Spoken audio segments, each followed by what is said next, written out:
Norman, welcome to Buds.com, a launch of our 2026 World Cup auction. Behind me, quite a famous shirt that obviously you might recognise. Tell us about it. Yeah, very first international, and it happened to be in the World Cup in 1982, which was amazing, really, against Yugoslavia when they had a team. And the famous thing about this shirt is that when I wore it and made my debut, that I took over Pelé's record as being the youngest ever World Cup player, and as you know, still hold to this day. But the funny thing was, Pelé sent a little, it was hilarious, Pelé sent a little message to me saying, like, Norman, I congratulate you for beating my record. I hope you go on and have the same World Cup success as me and win 3 World Cups. Yeah, right, fantastic. Yeah, absolutely. You've got a South American humour. And not a bad record to beat, I have to say, sort of thing. So, but again, 58, Pelé was an unknown. This young 17-year-old kid going to the World Cup in Sweden, coming back with a winner's medal, which we have in the auction coming up, which is fantastic, which you can see over there. But same sort of thing. So you unknown going out there. I spoke to you earlier on. Obviously, you were, Scotland went to Europe, England went to Europe. You guys went to Brighton. You were telling me. We went to Brighton, yeah. Like splashing out in Brighton, and it didn't do us any harm. We had a heat wave actually. We done quite well. But the other thing people forget, Dave, about my debut, I'm also the youngest to get booked. I got booked on my debut, so people forget about that. So I'll bring it up the odd time, but. That's Northern Ireland sort of coming out there as well, absolutely. And as I've seen, obviously you were number 16. Again, we discussed it earlier on. You just were given a number. You didn't think you were going to be playing in the games at all. So exactly, I think people associate numbers 1 to 11. The first 11. But Billy Bingham, it just turned out that he gave me number 16. But he was saying to me that he wasn't sure if I was going to play or not. But then I did well in Brighton. And he said, look, he changed his man after the first week, and it didn't matter what number I had, he was putting me in the first team, which was great. Amazing, absolutely amazing. And what was it like? What was the experience like? I think I took it in my stride, actually. I was okay. I think some of the senior pros, like Sammy McIlroy and Martin O'Neill, I think they were more nervous than me, to be honest. But I sucked it up. I'd only ever played 100 minutes in Division 1, and then to go on the World Cup stage. It was huge. I mean, I was saying before, the publicity and the journalists and the cameras, and it was daunting. But I think I coped with it quite well. I mean, the first game 0-0. I don't think I really had any chances, but give a good account of ourselves, and that set us on our way for that World Cup. Absolutely perfect. And to say this is obviously the white shirt from that particular day, and obviously you've auctioned it before. You were telling me, obviously a few years ago, it's come back round again, and it's great to have it back next to the person that wore it, sort of thing. But you swapped a few shirts. You were telling me earlier on as well in your World Cup career. Yeah, I think I got a French one, and I think I got I did get a Brazilian one. I know that. So they were nice shirts to have. But the other ones I sort of kept to myself, because if I kept a green one and I kept a white one, so I have one of each, sort of thing like that. But I've got a couple of nice shirts to swap. It's always nice. In those days, you had one shirt.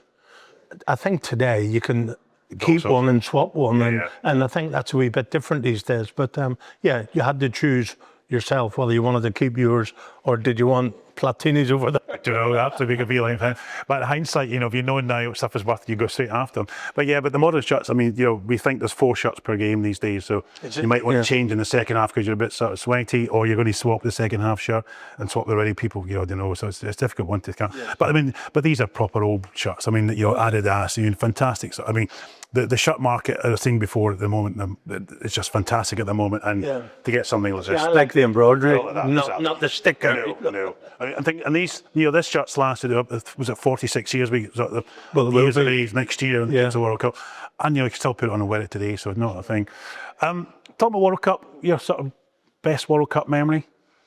Well, it's obviously got to be making my debut, but I do remember playing against Brazil, but I was running around like a headless chicken. They were just taking the mick out of me and nutmegging me and running behind me, and I was like, I think that game, Billy Bingham gave me the hook. Is that, you know, So I got off that game. Oh, But absolutely. yeah, to play against, it's always a player's dream to play in the Premier League. Then from there you go and you want to represent your country. But then the biggest thing of all is if you represent your country in a World Cup. Yeah. It's the biggest achievement you can sort of I have. can imagine. And, you know, because obviously you're Irish, I'm Scottish. We haven't got past the first round at the time we have played in the World Cup. You've done that. You've got out We did that. the group stages, absolutely. Yeah.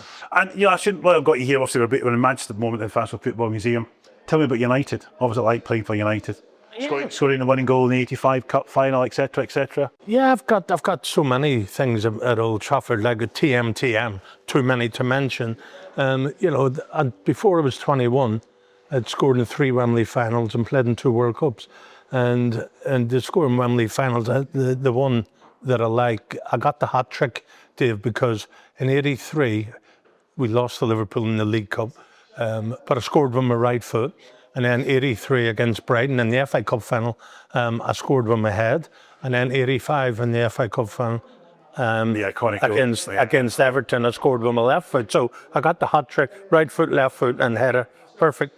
Absolutely amazing. No, because we've got a beautiful photograph, actually a private photograph taken of you just taking the shot, you know, the left peg going round the keeper, and the chap who owns it, just, you know, is obviously in the crowd. It's just a brilliant angle sort of thing. So I said, Monday, you should really get that printed, get Normie to sign a couple of copies, make a couple of quid sort of thing. So, Nick, you've got some questions you want to throw in there as well? I have. So they're actually a question for both of you can answer these. Yeah. So, what would be your all-time favourite World Cup moment? Not just yours, but any World Cup. So, what would that be? Being a Scotsman? You know. I sort of remember the West Germany and Holland game, and there was Cruyff, I think, was brought down the first 20 seconds or something, because I was a kid, and it sticks in your mind, you know, like World Cup finals and things like that. And it was Holland, Germany, West Germany.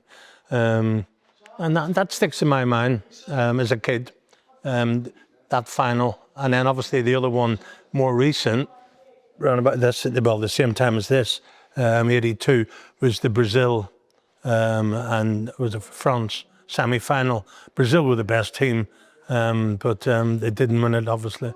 So I remember that game as sticking out. I've got 2 actually. So 78 with Archie Gemmill against Holland. I think we're going to do it. We're going to get out of the group stages. You know, we're going to win, because, you know, back in Scotland, you win the World Cup. Ali McLeod, you win the World Cup. It's coming home. There's no question. I mean, we went in that plane, we're winning it. I was an 8-year-old thinking, who's going to win the World Cup? It's going to be amazing. Out in the first round, Archie Gemmill, and I think the second one would be '86. Funny enough, talking about Shelton, Maradona's second goal. I think it was just stuff. Oh, of course. From the controversy, obviously the hand of God shot, the goal before, but watching it and seeing him score the second goal, and even the commentator saying, you can't do any better than that. They just never see anything better. They've coming back from, I think it was '86 World Cup. So the Scottish team we were on the same flight, and the Scottish boys are all in business class and Northern Ireland again. We're at the back of the plane, but we all stood at the back and having a few beers and stuff. And Alan Ruff is a bit funny guy. And, you know, Charlie Nicholas and all the boys were all messing around. And then at the back, and we're all standing with a beer, and Alan Ruff pipes up and he says, all those that haven't been chipped by the best players in the world, he says. Do you remember Brazil, was it? Oh, yeah, absolutely. Yeah. Good God, I know. It was funny. It was, yeah, good old days. So can you describe the World Cup in one word? Oh, well, you've been a player. I mean, you must be amazing as a player. Yeah, I was going to say amazing, but yeah, I mean, one word's difficult to describe it, but yeah, magnificent, amazing, just the best. Yeah. Yeah, I can't. That's 2 words, but yeah, the best. Pinnacle yes. is your career. Scotland got a miracle. Miracle, yeah. No, it's we're good at qualifying, just not getting out of the group stage, and that's always been the issue, sort of thing. So, and that's always. I mean, I suppose it's like England, and I suppose in Ireland's the same, and Republic. It's the hype beforehand. We're going to do it. We're going to do it. Not even that. Even Euros as well. We're going to do it. We're going to do it. And just the other thing I meant to mention, which I nearly forgotten, and they'd kill me in Northern Ireland for this. But when we beat Spain in the '82 World Cup, it was just incredible. That's probably one of the World Cup highlights for me. You know, beating host nation, and then we topped our group, and we got out of our group, you know, and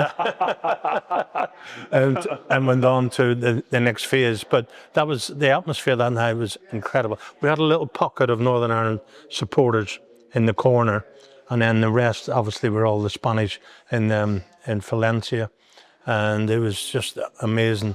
And Jerry scored, Jerry Armstrong, and we won 1-0 and took us through. So I remember that game outstanding, yeah.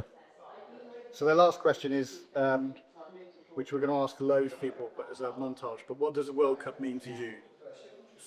It's the best you can do as a professional footballer.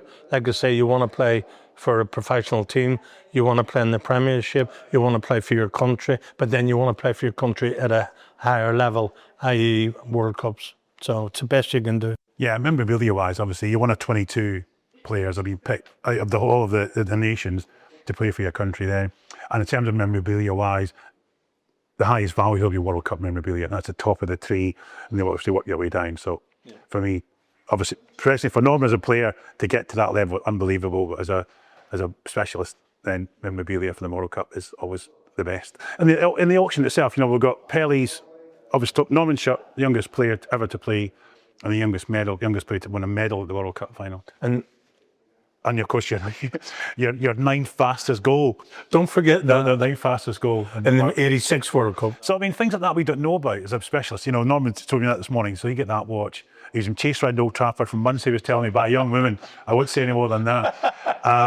But so you want to give him a watch. Ninth fastest goal in the World Cup final. So yeah, well, there you go. I didn't know that existed until this morning. And obviously, in that World Cup, your teammate completely scored the quickest goal.